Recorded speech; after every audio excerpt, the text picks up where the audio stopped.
Hey, what's good, y'all? It's your boy Micah J, and I'm back again with another video. And today I'll be doing something that I've never really done before on my channel. Today I'll be talking about wrestling. Now, some of y'all will be asking me, hey Micah, why haven't you talked about wrestling on this channel before? Well, to be honest with y'all, I was very embarrassed for the longest time to admit that I've been a lifelong wrestling fan since I was a toddler. For the longest time, wrestling wasn't as popular as it was back in like the late 90s and early 2000s, but I feel like with it going on a renaissance the past couple of years, I feel like now is the perfect time to let my freak flag fly, as I'll be counting down my top 10 absolute favorite wrestlers of all time. There were so many wrestlers that I really wanted to include on this list, but just weren't able to make the cut, so here are loads of honorable mentions that I've listed. Bianca Belair, Darby Allin, Gail Kim, Mickie James, Jon Moxley, Christian Cage, Rhea Ripley, Cody Rhodes, Ricky the Dragon Steamboat, Lita, the Hardy Boys, Rob Van Dam, Trish Stratus, Kurt Angle, Chris Jericho, Eddie Guerrero, the Macho Man Randy Savage, Owen Hart, and The Undertaker. There's a very good reason why Samoa Joe is one of the most well-respected workers of the pro wrestling industry. As a veteran whose career spans over 2 decades in the business, the Samoan submission machine has competed all over the globe and has found success in every promotion he's been in, whether it's TNA, WWE, Ring of Honor, and AEW. Joe is one of those few wrestlers that I would consider to be the full package considering his impressive resume throughout his career. An outstanding in-ring performer who's able to put on great matches despite his obese size? Check. An excellent talker on the microphone? Check. Aura? Check. The ability to connect with wrestling audiences despite being a face or even a heel? Check. When it comes to the squared circle, Joe brings a level of believable intensity that not many other wrestlers can emulate, that not only intimidates opponents, but also manages to thrill audiences. With a career that spans 4 decades from 1985 to 2024, Sting's longevity in professional wrestling is something truly unmatched. He's one of the few legends who's worked in every single wrestling promotion, and with his various styles of face paint that he would employ, able to constantly yet successfully reinvent himself, helped sustain his presence in the wrestling industry for this long. While his days of taking on Ric Flair and the Four Horsemen and ushering a new era for the NWO/WCW as the energetic neon-colored babyface Surfer Sting was undeniably good, but his dramatic character shift as Crow Sting with the black and white face paint, which was heavily inspired by the 1994 cult classic The Crow, is truly the best version of Sting. Not to mention his rivalry with the NWO and WCW truly solidified his status as the bona fide babyface and helped elevate WCW to unprecedented heights during the Monday Night Wars. Sting's legendary run with TNA is what truly got me into Sting, and although he was way past his prime at that time period, Sting proved that even in his late 40s and early 50s, he could perform at the highest level along with so many great wrestlers like Kurt Angle, Samoa Joe, and even AJ Styles. Much to many people's surprise, his AEW run from 2020 to 2024 was truly excellent and managed to cleanse the palate of his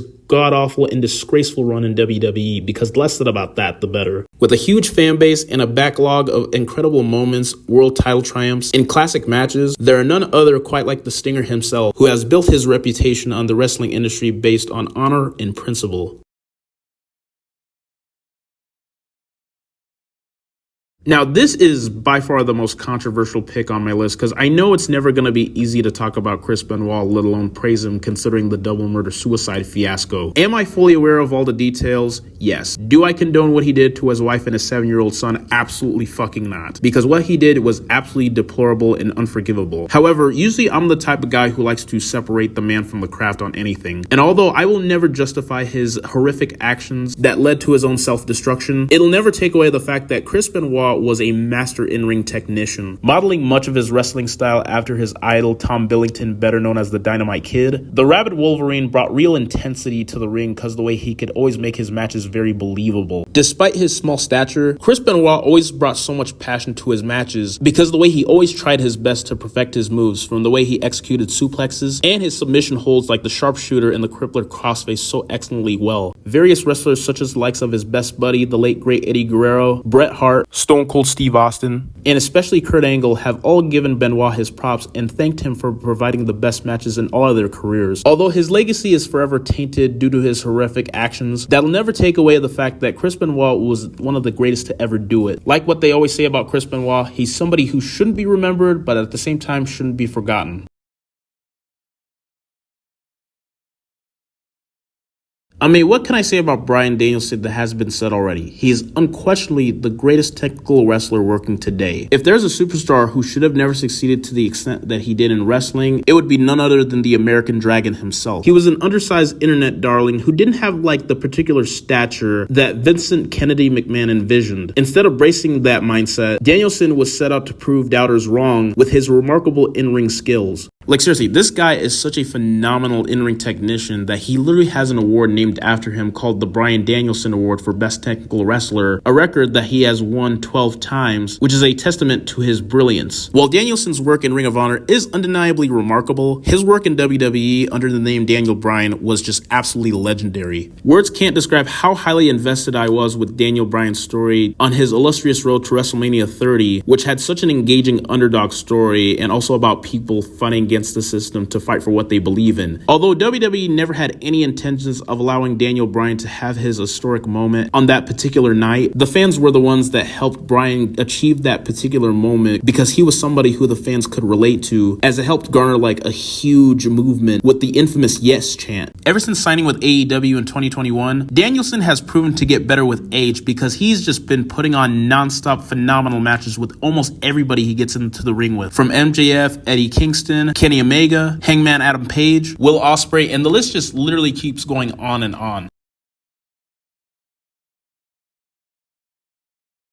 When it comes to discussing the greatest in-ring performers in pro wrestling history, AJ Styles always has to be a part of that conversation. I mean, they don't call him phenomenal for no reason. He can put on an excellent match with virtually anyone he gets in the ring with and has always found success in every wrestling promotion he's been in. From Ring of Honor, where he was slowly building up his reputation as one of wrestling's most promising and up-and-coming wrestlers, to his illustrious 12-year run with TNA, reigning as the company's golden boy, putting on must-see banger matches with the likes of Kurt Angle, Samoa Joe, and Christopher Daniels, to New Japan Pro Wrestling, reigning as the supreme leader of Bullet Club, and consistently having great matches with some of Japan's hottest commodities, to finally joining WWE in 2016, proving that he can hang with the big boys even in his mid-40s. AJ Styles is such a gem as he's one of those few wrestlers in history who can have the claim to have made wrestling an art form, as his athleticism, creativity, and charisma are such wonders to behold.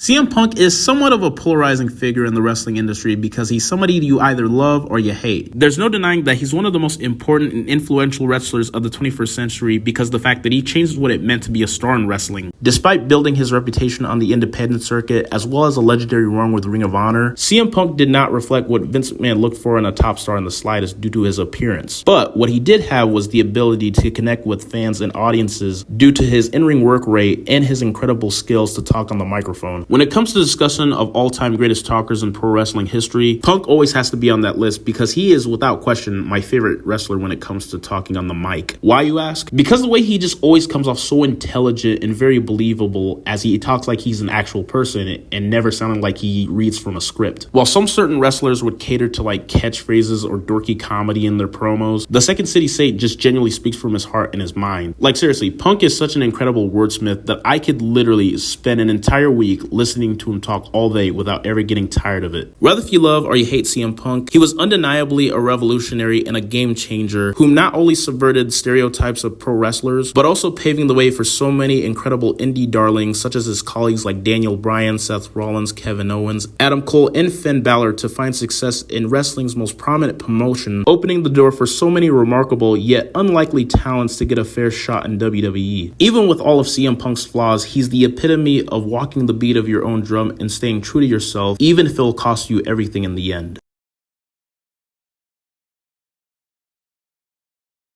Known as the biggest little man in the history of the industry, Rey Mysterio was always such a pure excitement to watch as a kid. Much like Bryan Danielson, Mysterio should have never succeeded in wrestling because of his small size. But despite that, he managed to immediately prove doubters wrong with his natural fluidity and his amazing skill set in the squared circle. There's a really good reason why he's the poster boy for the Lucha Libre movement because the way he helped revolutionize high flying in pro wrestling, and his influence to this day has been unmatched. Throughout his 35-year career, Rey Mysterio has won a plethora of championships and has has had so many memorable moments to build his legacy as one of wrestling's greatest stars in ECW, WCW, and WWE. From his classic match with his late best buddy Eddie Guerrero at WCW Halloween Havoc in 1997, to his iconic WWE debut in 2002, and especially his historic Royal Rumble win in 2006, which eventually led him to winning the World Heavyweight Championship at that year's WrestleMania in honor of Eddie Guerrero, which is one of the most emotional moments in WWE history. Even at the age of 49, almost 50, Mysterio continuously proves that he's one of the best by performing at the highest level, and when it comes to in-ring performer his size at the height of 5'6", only a few, if any, come as naturally gifted as Rey Mysterio.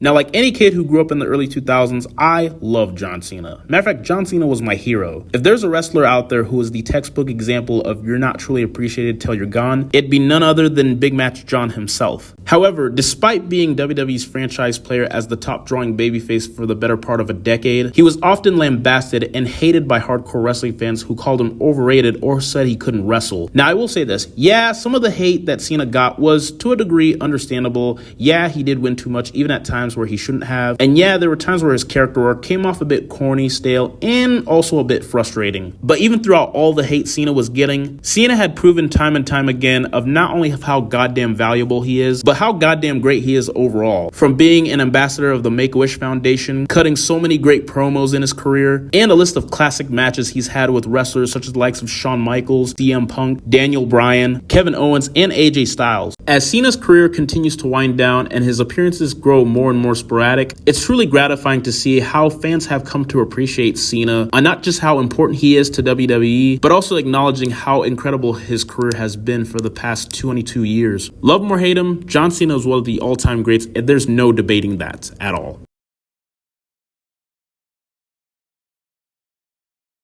Now, there was no way, and I repeat, there was no way in holy hell that I was going to make a list of my favorite wrestlers without including Stone Cold Steve Austin, because he is just simply the most popular wrestler of all time. There's a very good reason why the Texas Rattlesnake remains one of the most important and impactful wrestlers to have ever graced the history of professional wrestling, because he was just the total package. He had a badass character, a magnificent talker on the microphone, an incredible brawler, a master of crowd work, and he's probably the greatest draw WWE have ever had. Like, seriously, his Austin 316 t-shirts sold millions, and even to this day they still sell like crazy, which is a true testament to how popular he still is and how long his impact has been felt in the business. During the late 90s, when WCW were absolutely murdering WWE in the ratings during the infamous Monday Night Wars, Austin was amongst the most crucial player who sealed WWE's eventual triumph over WCW, as his rise in popularity helped usher in the hottest boom period in the history of pro wrestling, best known as the Attitude Era. A humongous star who carried pro wrestling back to the forefront of the mainstream with his iconic feuds with The Rock and Mr. McMahon, Steve Austin was the anti-hero we all needed and deserved, which is why he is without a doubt the most important wrestler in WWE's history. And while I was close to making him my number one, however, there's just one more wrestler I love just a tad bit more. If Bryan Danielson is the greatest technical wrestler working today, then Bret the Hitman Hart is unquestionably the greatest technical wrestler of all time. And not only that, I consider him the greatest in-ring worker to ever lace up a pair of boots. But I think the real question is, why do I love Bret Hart so much? Well, to quote the late great Tina Turner herself, he's simply the best. The excellence of execution and the master of in-ring psychology. Along with Shawn Michaels, the Hitman changed what it meant not only just being a WWE champion, but also what a WWE superstar could and should look like. Because he wasn't the biggest, he wasn't the strongest, he wasn't even the most charismatic, but he was just a damn near flawless in-ring performer that everything he did in his prime always just looked so smooth and effortless. He was such an outstanding seller because the way he could make his pain look very believable, and he could also make his opponents look like $1,000,000. When it comes to looking at Bret Hart's resume of classic matches, it's just completely endless because there's just way too many to count, from his match with Mr. Perfect at SummerSlam 1991, the British Bulldog at SummerSlam 1992, any of his matches with his late brother Owen Hart at WrestleMania 10 and SummerSlam 1994, an Iron Man match with Shawn Michaels at WrestleMania 12, even against Stone Cold Steve Austin at WrestleMania 13, which for my money is the greatest WWE match of all time, against Chris Benoit at WCW Nitro and the infamous Owen Hart tribute match. Like, literally, the list just keeps going on and on. Although it really disgustes me how wrestling fans these days love to shit on Bret just because they dislike his opinions and often criticize him for being bitter and grumpy. But looking at what this man has gained, give, and what he's lost in the wrestling industry, it makes so much sense for why Bret is the way he is and why he says the things he says. But regardless of how you feel about Bret Hart or his opinions, it'll never take away the fact that Bret is one of the all-time greats, which is why he is, was, and always will be the best there is, the best there was, and the best there ever will be.